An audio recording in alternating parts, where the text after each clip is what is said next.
For anybody who may be watching, welcome to the first ever virtual episode of Family Reflections. Family Reflections is a time for Iyanola Pictures to talk to you. It's a time for us to talk about things that matter to us.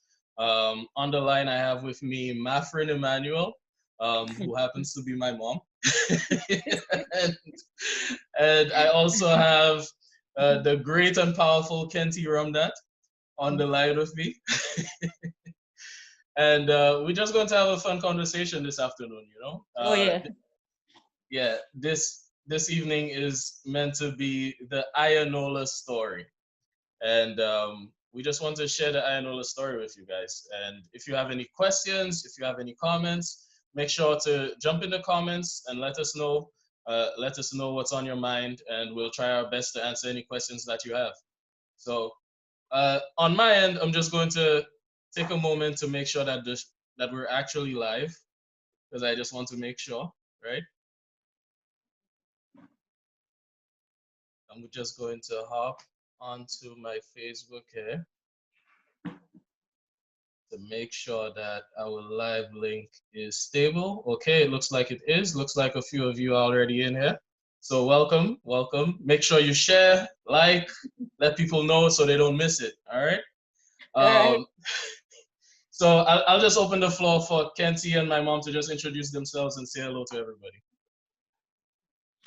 Hello, everyone. So I say, my friend Emmanuel, producer of the films Ribbons of Blue, Troubled Waters, and Nana's Paradise.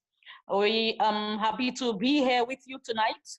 I hope that you feel relaxed and you are going to enjoy this beautiful session with us. All right. Okay, I'm Kenti. Most of you have probably seen my face in a couple of the films, but I'm glad to be here and glad to participate in this call and to share with, those who are watching, the Iyanola story. Absolutely, absolutely. And I'm excited too. I just want us to start off the conversation because a lot of people don't know this, and I know some people might be curious because some people see the films, they don't know a lot about your background. So I wanted to start the conversation with how did you start acting? How did you get into this thing of comedy and acting? How did you get to where people saw you on the screen? Well, I started acting in my backyard and in my community from the tender age of 6. I would visit the shut-ins, people who were sick and were unable to go out to enjoy themselves or socialize. So I would go to them. I took the task upon myself at that age to go to the people who could not go out to socialize it in society. And I would dance and compose my own songs. I would dance and entertain them. And what really made me happy is just to see a smile on their faces, see them smiling, hearing that laughter ringing in my ears.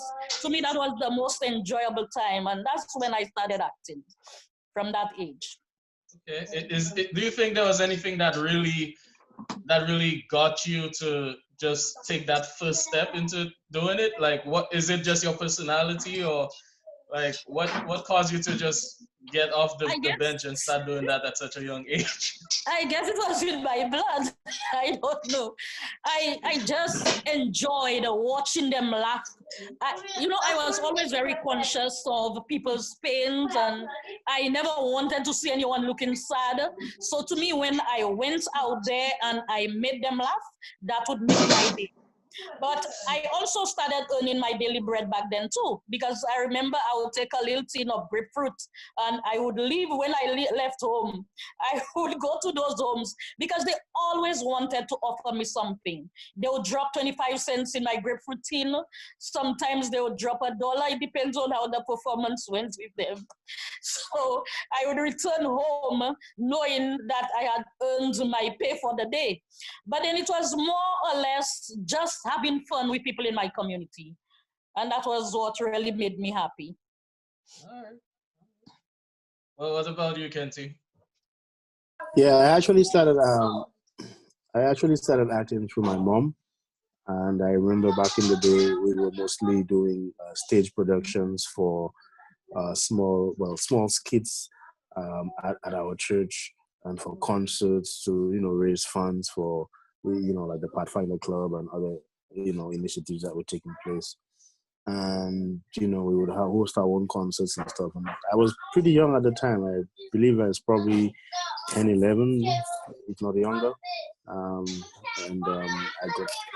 I got introduced to my friend, and from that time on, we began doing stage productions with her, and then it grew into doing films and these productions and so forth. So it's been a wonderful experience participating and basically just bringing out a story through acting. So I've enjoyed it. Yeah, for me, I have to share mine too, for me, of course, when I was I remember my very first memory when it comes to acting or drama. I remember I was a little child, and we were at the Derso SDA church. And back then, my mom had a group called Vision de la Vie. And I know some people on the line might even remember that group. That group was where it all started. And I can't even remember how old I was, but I just remember, seeing my mom playing a scene, and in this scene, another guy was playing the part of her husband, right? And I saw the man, and in my little brain as a child, I was like, that's not my daddy. I don't want a new daddy. So I start crying, and some of the people there, they came and they held me, and they held me up, and my mother had to say, boy, behave yourself, So that was my introduction to acting, I thought I was going to have a new daddy. Yeah, you were very young at that time. So this has been what I've known my whole life, and I really enjoy it.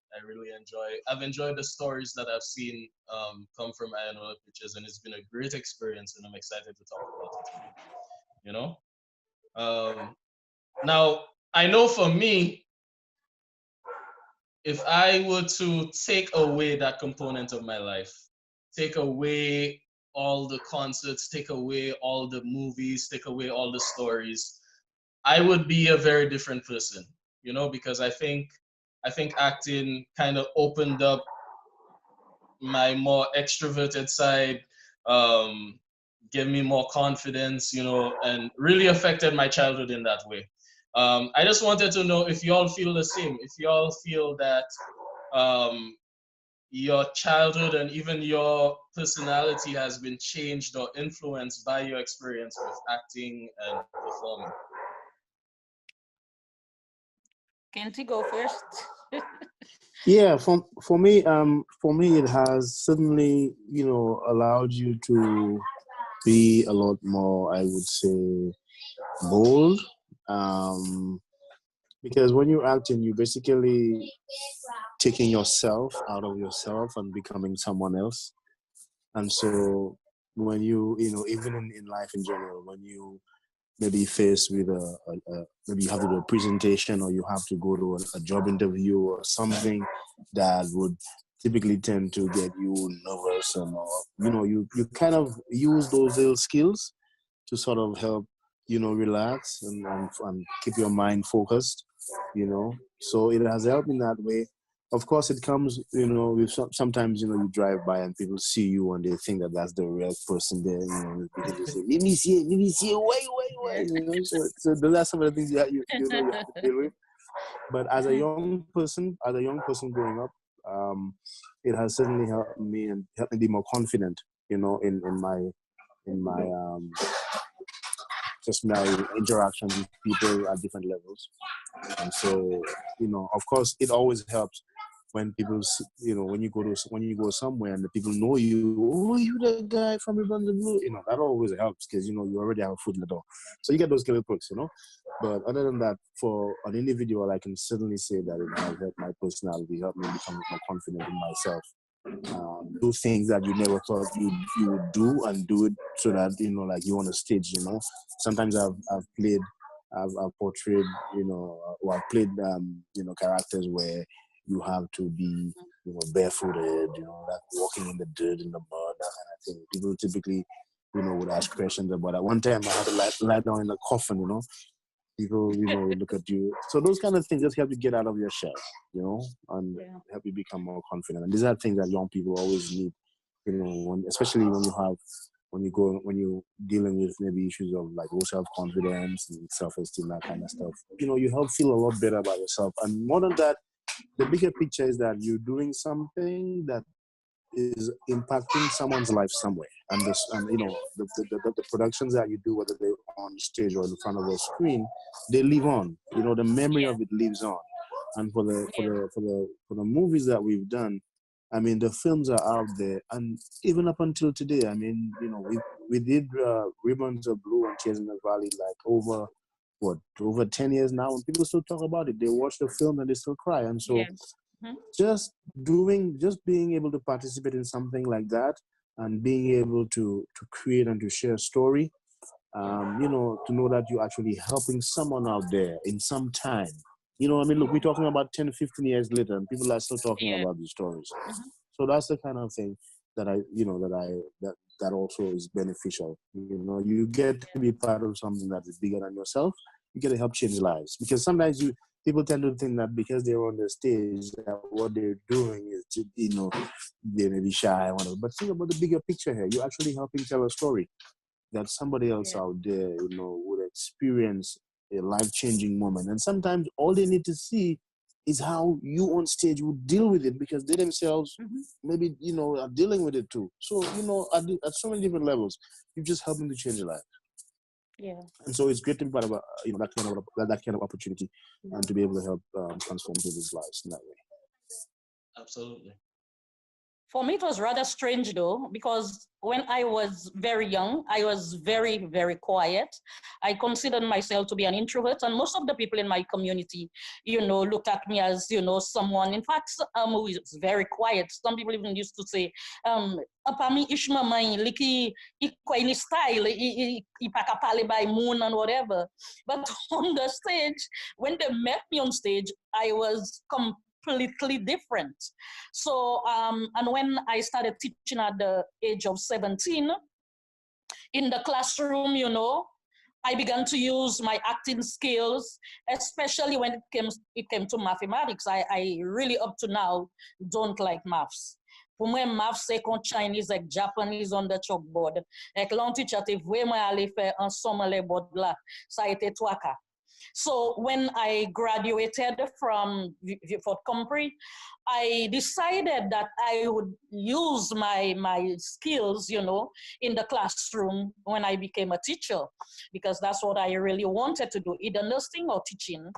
And when I started teaching, I could see the tension in the classroom that the students went through. So what I did, I started using drama.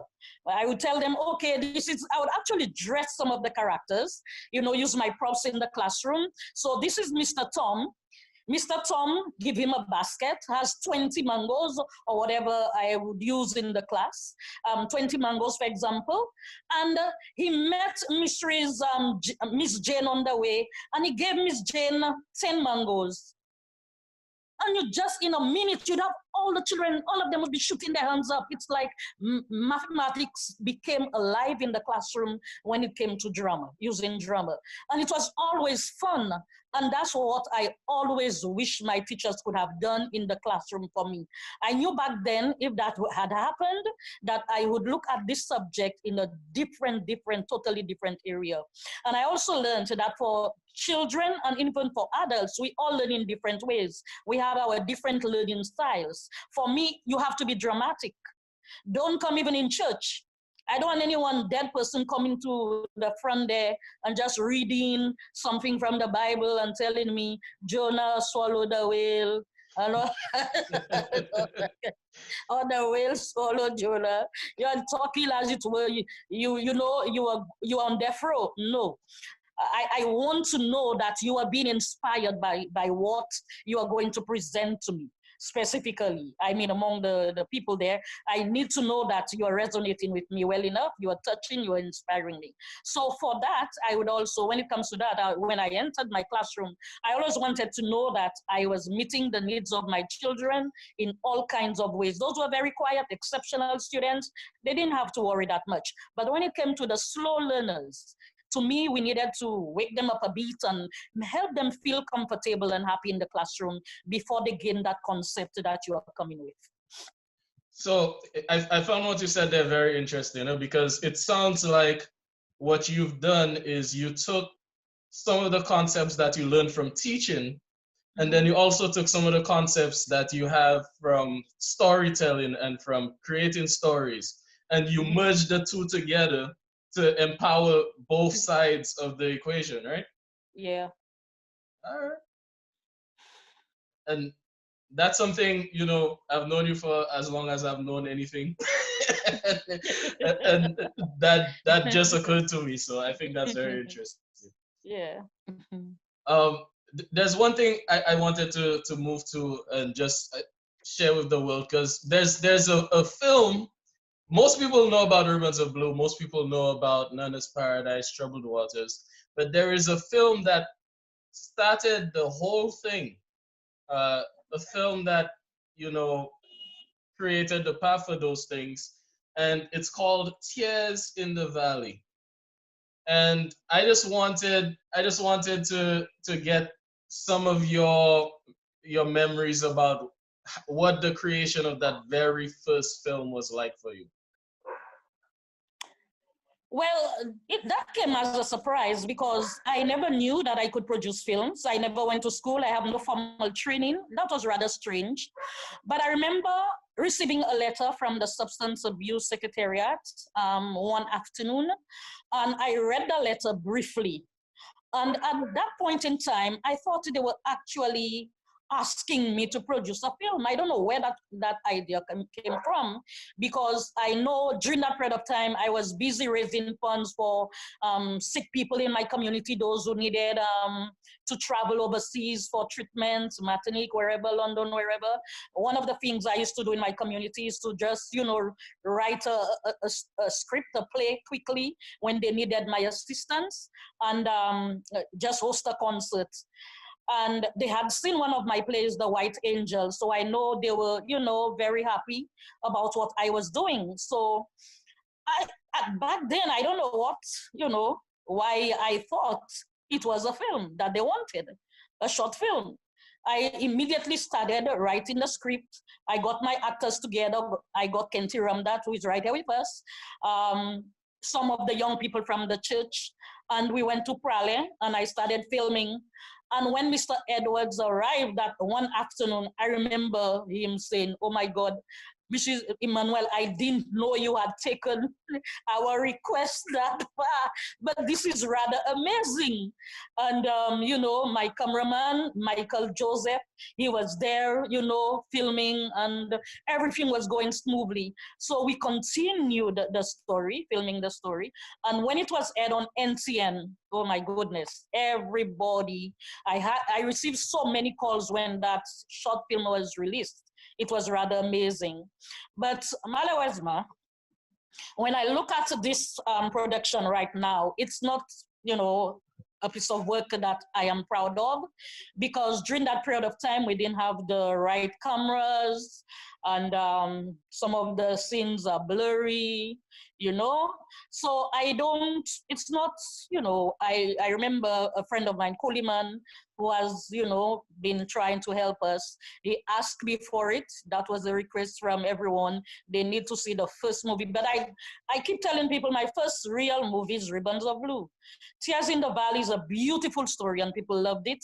But I don't know, maybe one day we can ask NTN if they have it, in the archive to play it, because I think they should have a copy.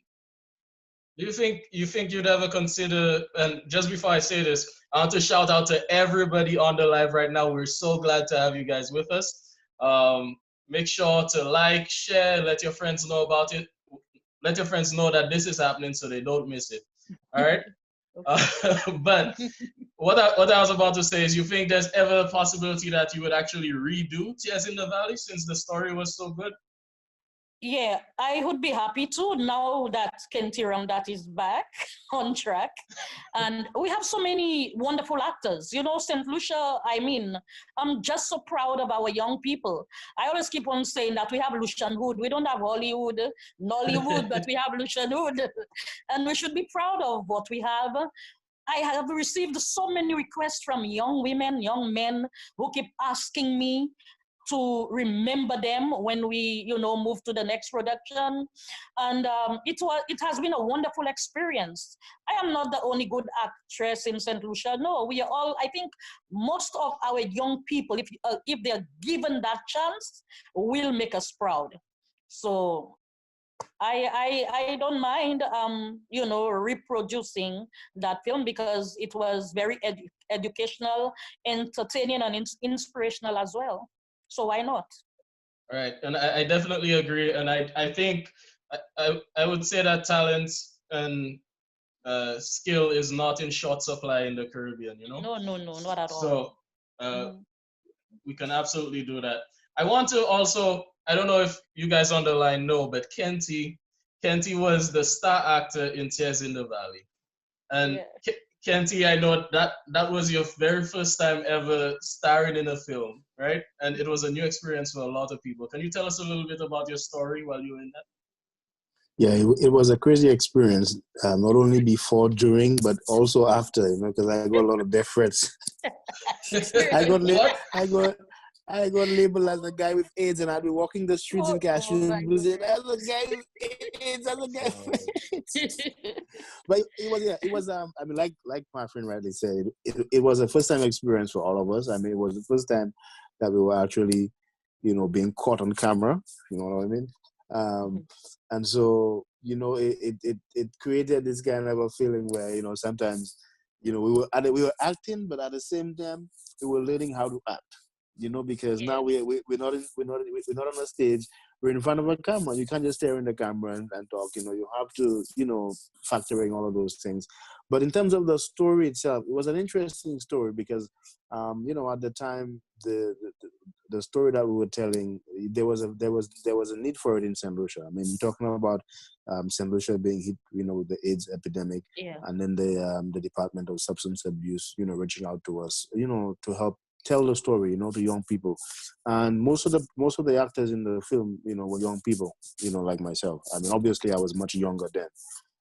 But, it was a way of young people seeing themselves, not just by way of a story, but seeing also the consequences of what could happen when they participated in, in drugs and alcohol and bad company, and engaged in, all kinds of sexual activity and that kind of stuff. And so it was, on one hand, for me, I mean, the story was nice, but it got, like I said, it got scary because I didn't think that people would have taken this thing so seriously, but they did. But the truth is, the story, we know that there were people out there who were impacted by the story.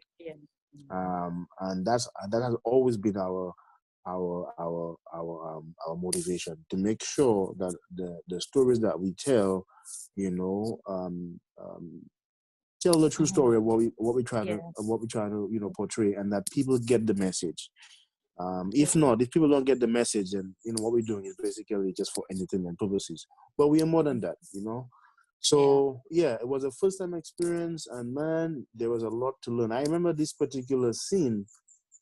We were filming in Prale, and I remember I got so caught up, in that particular scene. And that scene, at that time, I was required to cross the street, right? Cross the street. I think I was high on drugs. I was high on drugs. And I was out there now trying to find food and all that kind of stuff. This crazy guy. And I remember crossing the street, and it didn't occur to me that I should have looked left to right. Of course, I was a crazy guy. So what do crazy people do?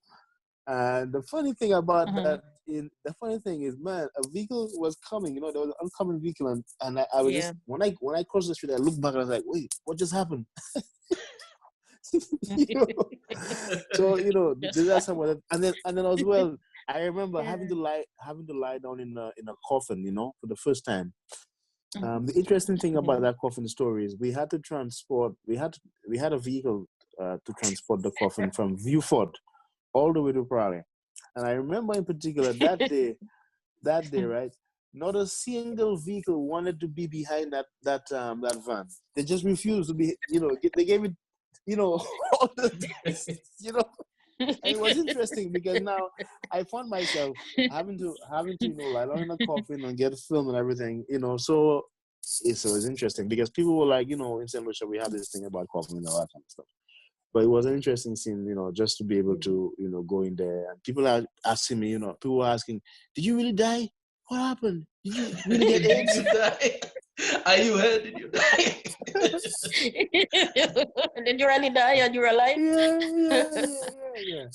But we were happy to participate and to share the story, I mean, it came to us in that way, and it was our first introduction to the world of filming, and we did our best. We learned a whole lot, and we continued from there. Absolutely. Now, Mari, I know in that episode you were not episode, but in that film you were playing Kenty's I can't remember his name in Tears in the Valley, but you were playing his mother in that film. And I know, because of the plot and because of, what happened to him, I know you had to really connect to the role. How do you remember your experience when you were both trying to direct and also connect into that character? Playing the role as his mother was just natural because, as I keep saying, the minute you have to portray or become or get into character, you must have, if you have that experience, for example, of being a mother, it becomes natural. Watching your son going through that kind of experience is no easy task for a mother. And so what I would do is internalize that whole pain, that emotional trauma of just watching my son go through that mental, all those mental issues. I mean, he had a good job, and, just watching him, go through all of that. When you tell me how I handled, I mean, being that mother, and being the director as well, it was like just switching from one to the next and doing that as quickly as I could. But then I would feel the pain watching him as my son and working with him, on cast, while through acting. And at the same time, directing and ensuring that people get the story in the same way that it should, and it has that kind of effect on them. That was of prime importance to me at the time. All right. Yeah, that makes a lot of sense, and it makes me wonder how you carried, because this was Tears in the Valley, but then Tears in the Valley led us into Ribbons of Blue now. And I know a lot more people watching this can relate to Ribbons of Blue. If you haven't seen it, you can see it right now at www.iyanolapictures.com. But how did you take those lessons that you learned from Tears in the Valley? And what were those lessons that you learned from Tears in the Valley that you then took into Ribbons of Blue? One of the main lessons that I transported, let's put it that way, is ensuring that whilst you work with young people, you make them feel important, you listen to them, and at the same time, you ensure that that platform that you are on is not one where you are too demanding.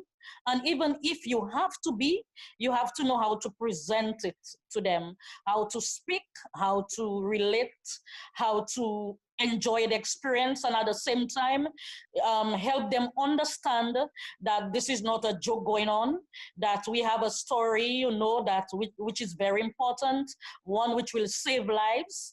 And as you know, not just Christians, as community folks, we have to ensure that whatever we do it well, and we take that kind of responsibility, that we're not just there to have fun, whilst I want to ensure that we are having fun.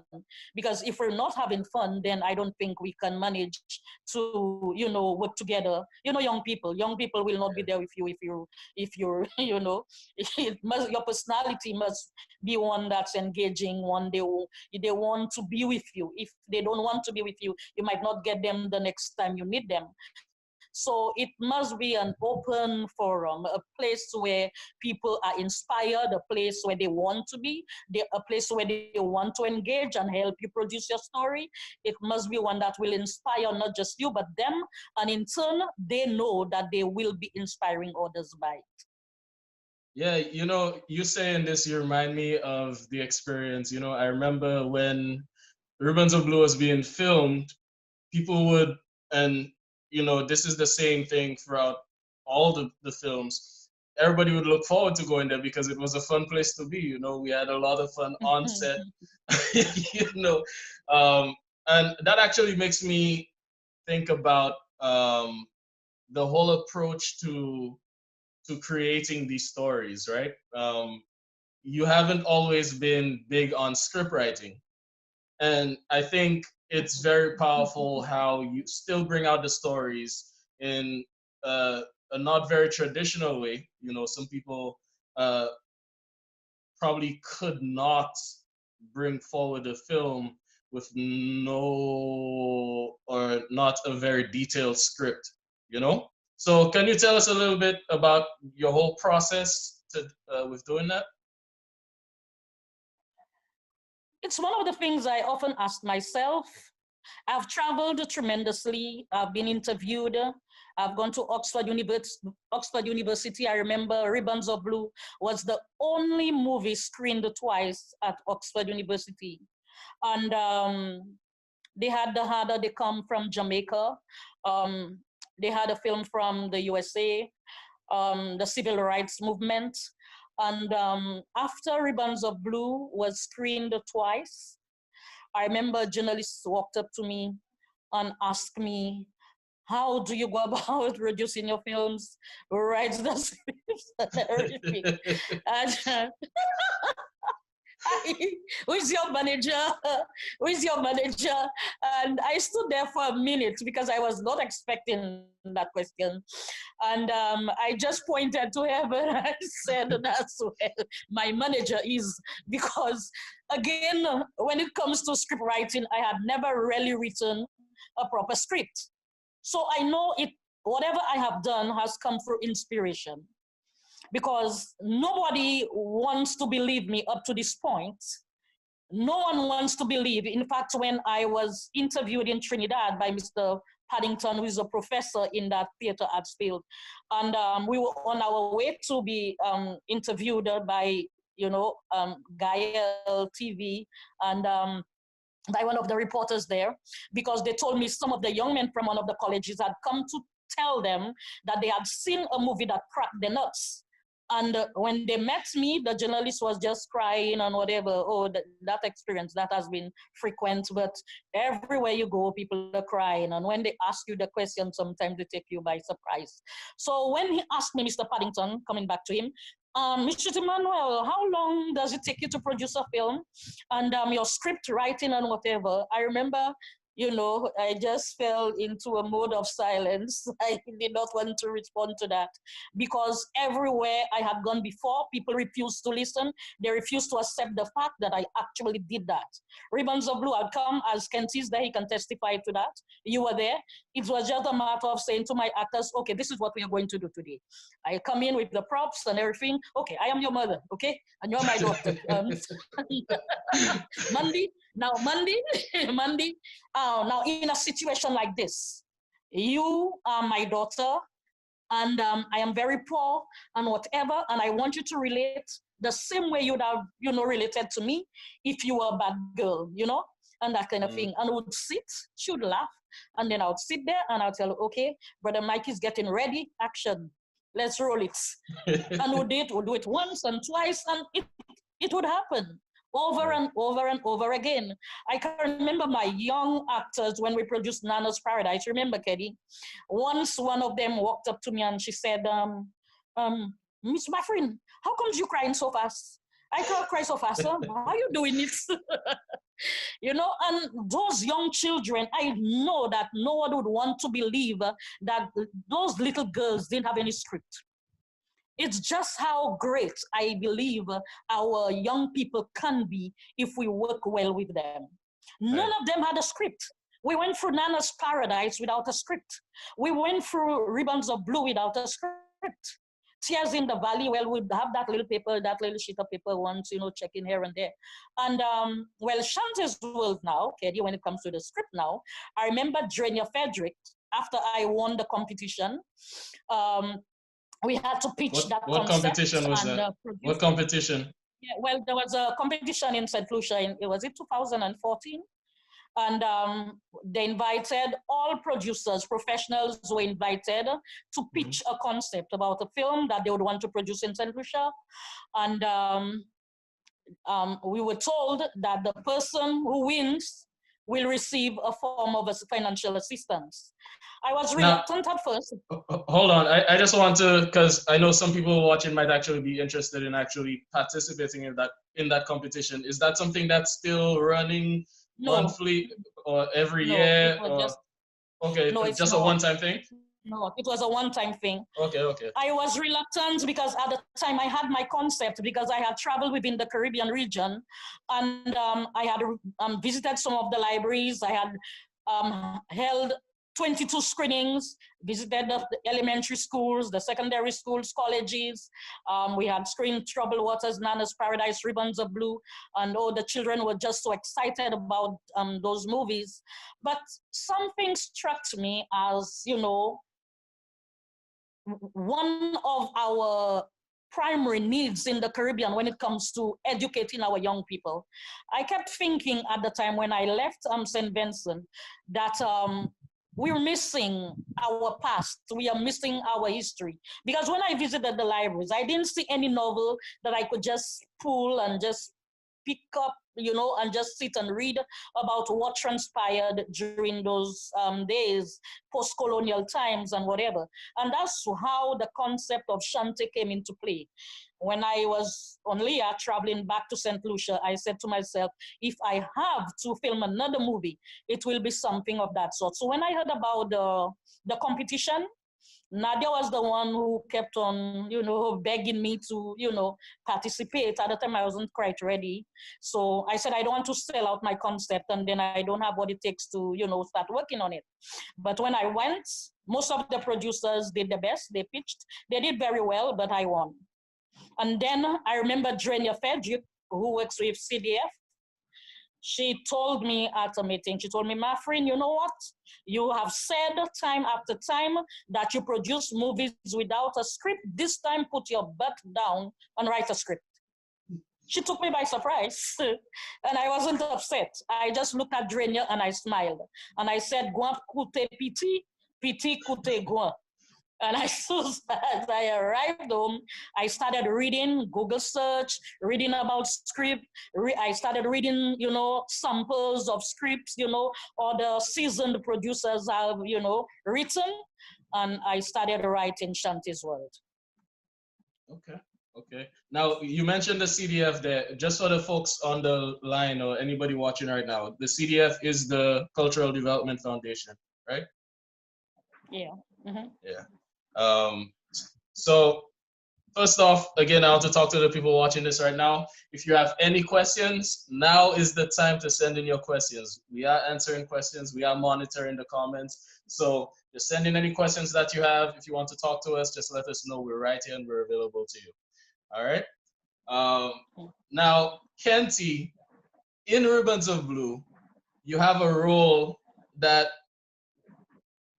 was a little tough, in my opinion, because I played a similar role this past Christmas. and you were Mandy's fiance, right?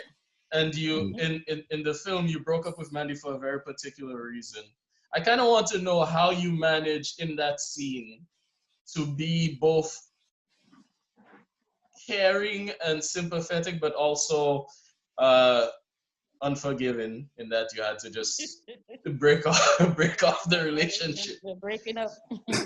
Well, the first thing is that I was required to be that way based on the story. You want to make that clear. But it's something that happens, in relationships. I think, in a general sense. I mean, the story was one of the things for Romanus in that story, which was of course me, is that he was very close to his own mom, and his mom had sacrificed, along the same lines as Mandy's mom. My mom used to sell icicles. Her mom, obviously, I found out later on, after the whole thing blew up, what, she sold charcoal and what have you. So we had similar backgrounds. And so I think my character, I was very open about that. This is me, and in relationships, I think, it's important that people understand the importance of being transparent. You get my point? Yeah. And so being able to share, and guess what? We were at medical school. Who cares what your background was? We were at medical school. I mean, come on, we're changing our future. We're not selling icicles or selling charcoal. You get my point? Anymore. And so then in one sense, you understand that you were ashamed, and at the same time, you have the other thing too is she was also pregnant. You get my point? Yeah. And I wish we could have a sequel to that story, because the story needs to continue, Ruins of Blue Part 2? Yeah, to show what happened, So many people are asking for that. Yeah, to show what happens after the ribbons came off that tree, you know what I mean? So on one hand, there was this, compassion, because, hey, you now have a greater responsibility in their relationship because she's pregnant. On the other hand, you're disappointed because all along you've been, going through this relationship with the understanding that, hey, we're in this together. We're both at medical school looking out for each other. This is me. This is my background. And, you come to telling a different story about who you really are. And so, that's where, the compassion ends, and to say, hey, you know what? I don't think that it's going to work out for us, and again, that's why I said the story ended there. But I think in terms of in the Caribbean context, right? That's what happens. We have a lot of broken relationships in the Caribbean. We have a lot of relationships, single parent relationships. Things don't always go right. Things fall apart along the way. But what happens after? A lot of parents, like in Mandy's case, she was pursuing a career. And here she is now in a situation where her boyfriend, fiance, broke up with her, and she can't continue because she's a total wreck, and, she never got to finish medical school. She had to return home for her mom to help her out. The same person that she rejected, all along. Right. And so these are themes that, like I said earlier, that are real in our day-to-day lives. And so for Romanus, having to play that kind of a balancing act where you have to be compassionate, understanding, and at the same time, you have to be upfront with your feelings. You know what I mean?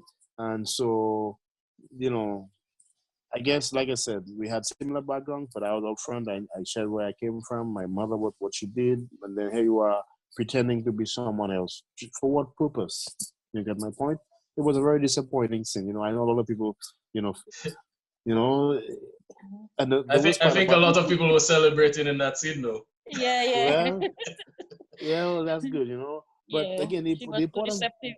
Yeah, the important thing there, guys, is that in our day-to-day relationships, we have a lot of brokenness in people, and there's a reason why Mandy behaved that way. A lot of people are like that. A lot of our people are like that. pretend to be something that they're not, just because they want to keep the man, you know, they want to keep the man. You know what I mean? And at the end of the day, it still works out to their disadvantage. And so, again, a lesson about relationships right there in that scene. Very important one. Yeah. I agree with that for sure. Mm-hmm. Yeah. Yeah, man. Right on point. Now, somebody wants to know when she came back from. Hey Faye, I see Faye Caroline send us a comment there. She says she wants to know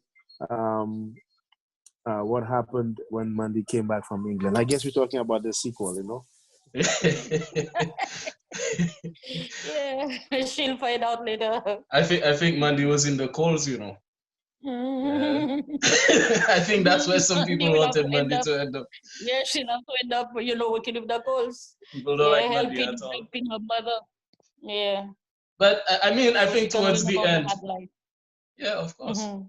I think towards the end, Mandy kind of learned her lesson, though. You know. Yeah. For sure. That's why I cannot really produce a part 2. Yeah. Because if she learns a lesson, that means she'll be a good girl. There's not much to learn there now, apart from the fact that she realizes that her mom is more important than, you know, material things and whatever. Well, you know, here's an interesting twist, right? People get second chances. Yeah. Another love story, you know? People get second chances. Yeah.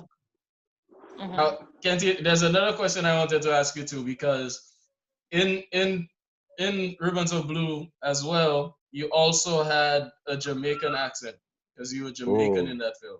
Yeah, that one was a difficult one, you know. So but yes, can we repeat? So what did you do to try to get that Jamaican accent? Well, boy, I tell you, you know, that's back in the day. YouTube was still around. YouTube was already around. You just, you know, you go online and you listen to some of the Jamaican guys. You know, you listen to some of the Jamaican accent and you practice. You know, you just play around. One of the things about acting is off screen. You know, there's so much preparation that has to be done, and sometimes that preparation happens even in your sleep. You know what I mean? Yeah. So, you know, you just, well, like what I would do is there are certain lines that, you know, I had to say, and I would just try to rehearse those lines using the Jamaican accent. And again, you know, you go online and you listen to the Jamaican speak, you try to, you know, adopt that same kind of thing. And that's what acting is all about. Like I said, taking yourself to a place where you know, and up until this day, you know, yeah, man, you were Jamaican man. What, man? Why you lie to me, man? Why you lie to me? You know, I still have a little thing or two, you know. So yeah, it takes a little practice. All right. Well, I agree with you that it definitely does take some preparation. And Mami, when you mentioned the person in Nana's Paradise asking you how you cried so quickly, I remember there was a scene in Nana's Paradise where I was supposed to cry, and those tears took forever that day. We got it. That day the floodgates would not open. Huh? Trust me. Yeah. So, you know, there's a lot of things, you know, that happen behind the scenes. And guys on the line, we just want to share with y'all. We just want to be more transparent with y'all and just kind of open the doors and let y'all know a little bit more about the Iyanola story. You know, like, this is your chance to ask your question. So if you haven't asked your question yet, hop in the comments and let us know. So the next thing I want to ask you about, Kenty, and I know this might not be your favorite question, so brace yourself. Okay, man. Jamaican. Troubled Waters, right? Troubled Waters was the film after Ribbons of Blue. Oh, boy. In Troubled Waters, you play a stepfather. That's you, a stepfather, right? Yeah. You play a stepfather who sexually assaults his stepdaughter. You said that differently, no? Huh?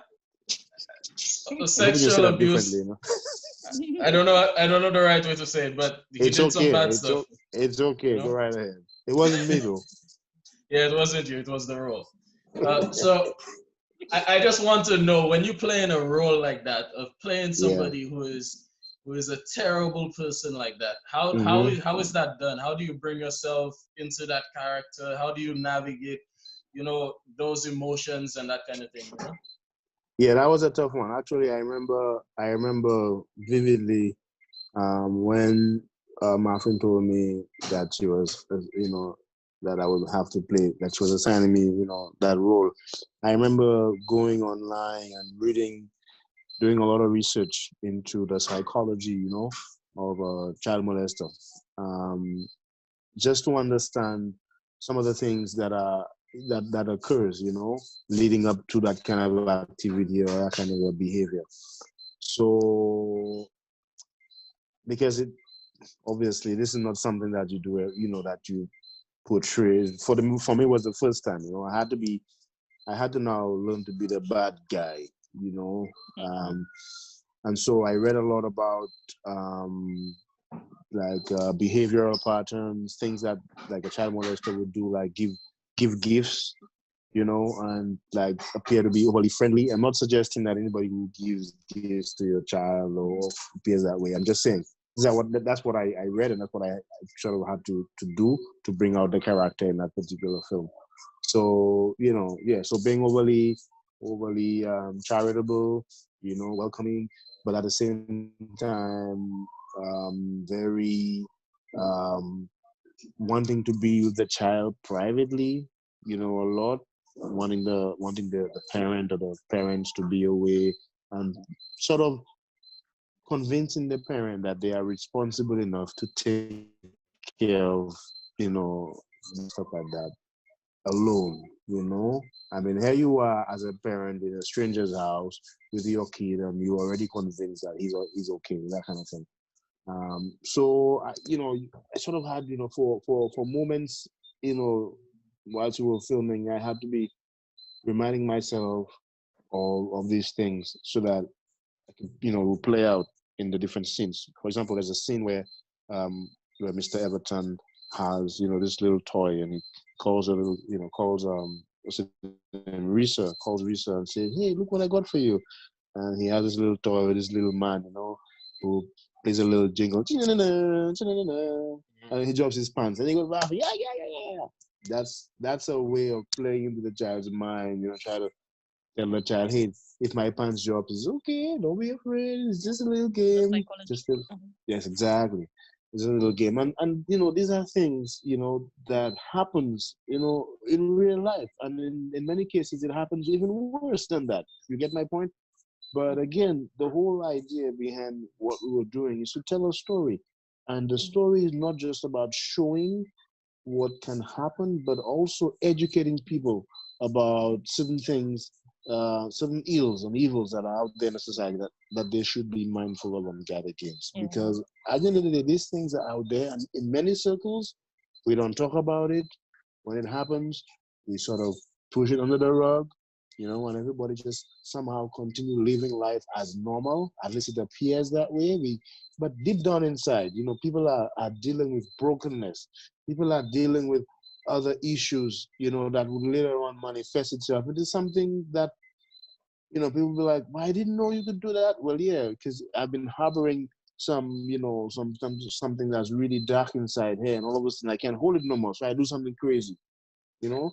So that's how some of those things play out. And again, like I said, the great part of what we do is to educate people about certain social rules and stuff like that. So it was a very difficult part for me, because it was, you know, no longer along the lines of a relationship, but I literally had to put on the mind of a bad man. Do you understand what I mean? A bad man in the sense that somebody who's just out to get, you know, get a kid. I remember this scene, you know, where Mr. Everton is like, you know, he's opening the door, you know, like he just cracked the door a little open, and he sees big bulging eyes, you know, staring at the little child, you know, staring at the camera, you know. And he's about to do something evil, you know. I mean, if I was watching Mr. Everton, I'd probably throw a stone at the television, you know. Mr. Everton was just a bad man. So yeah, so it was a difficult scene in that sense, but we had to tell the story. That was that was the objective.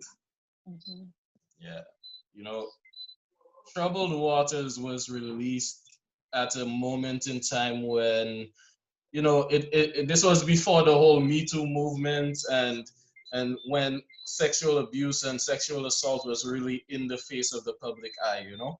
So Mrs. Emmanuel, how would you, what would you say brought you to the point that you would want to share a story like that with the world, way back when it wasn't really it was kind of a taboo topic, you know? It wasn't really something that was in the public discourse.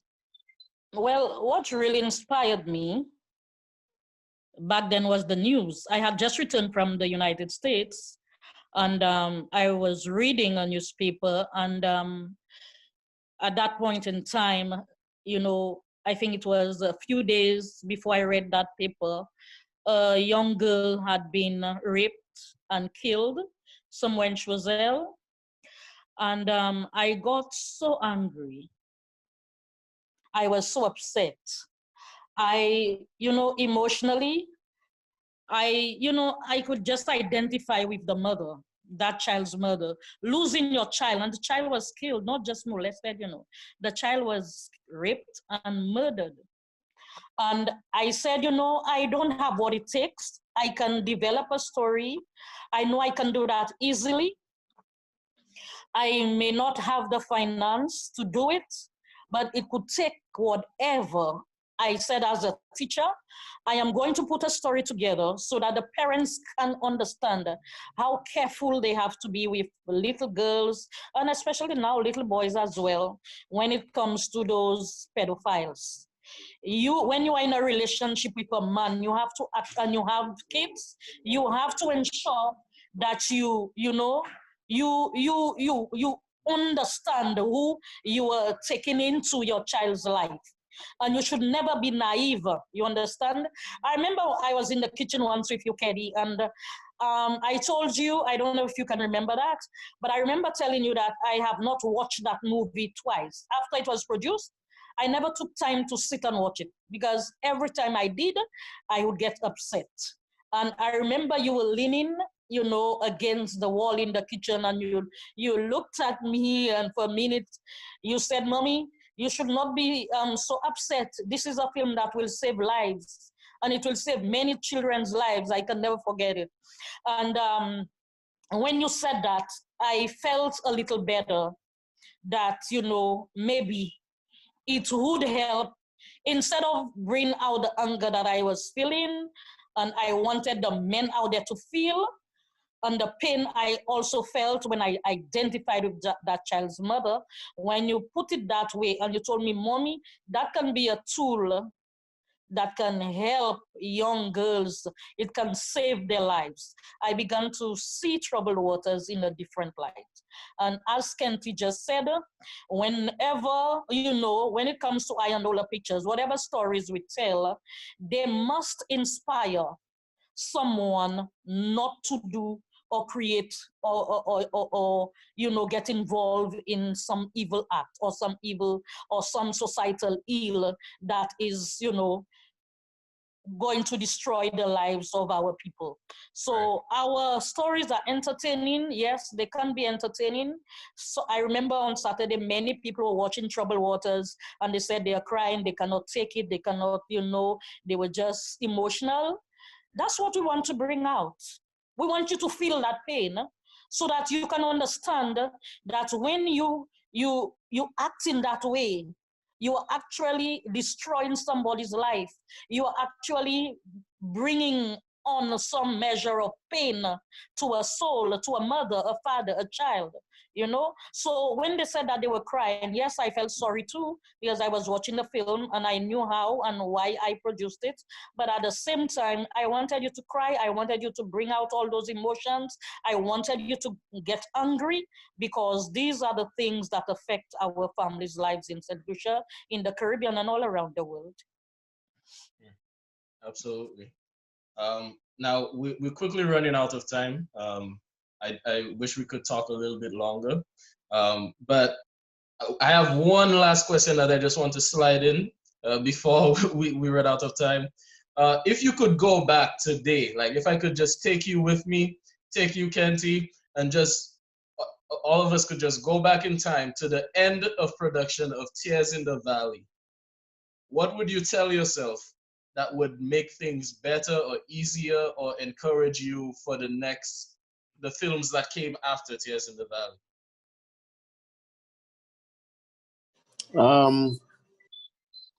I think for me, I would say up until Tears in the Valley, we were just having fun. You know what I mean? Just having fun, doing something that we love to do. At that point in time, we were not into like the whole movie thing yet. So we didn't quite understand the impact of video. We were just into a story and acting. But I think if there's one thing that I can take from that I can say is that I wish we had started video productions earlier, because it has done so much, it has changed so many people's lives in a way that we just couldn't do on stage. Being able to tell a story, on screen, I think is just such a compelling way to change people's lives. And so I would say, I wish we had started earlier. That's a very good take. What about you? For me, one of the things I have learned is that I remember after traveling, to several islands, and being interviewed by reporters, and, whatever, they would ask me, what about the financial aspect of things? And I would always say the same thing. It's not about the money. It's about the stories that we tell. And I remember a reporter who worked with Gael told me, no, Mr. Emmanuel, you cannot handle things like that. If God gave you a gift, you must have the finance. You must have the money. It should be about the money. And I said to him, what's wrong with you all? Everything is not about money. It's about inspiring kids, inspiring families. And then he said something to me that I now understand. He said, well, as a producer, I realized you are gifted. Your government, they should just capture this thing because this is inspirational. This is good. This is great. If you're in Trinidad, things would have gone better for you. You need the money to produce and whatever. And I said, don't worry, the minute the stories are out, he told me, I want you to remember that. To tell the stories, you need the money. And you should work things out in a way that you have the financial base, a strong financial base, to ensure that you continue to produce the films. And I wish back then, like Kenty said, it was not just about producing the videos, but we had established that financial base in a constructive way, so that right now we would not be asking people for help here and there and whatever. I am actually getting really tired of doing that, walking up those stairs, begging here and begging there. I wish I had handled it back then in a more constructive way financially. Okay. Well, folks, this has been Family Reflections, the Iyanola story. Thank you so much for joining us virtually. We'll be here twice a month for a long time. so we hope to see you guys again in 2 weeks. Have a good one. Thanks for joining us. Okay, bye. Thanks for watching.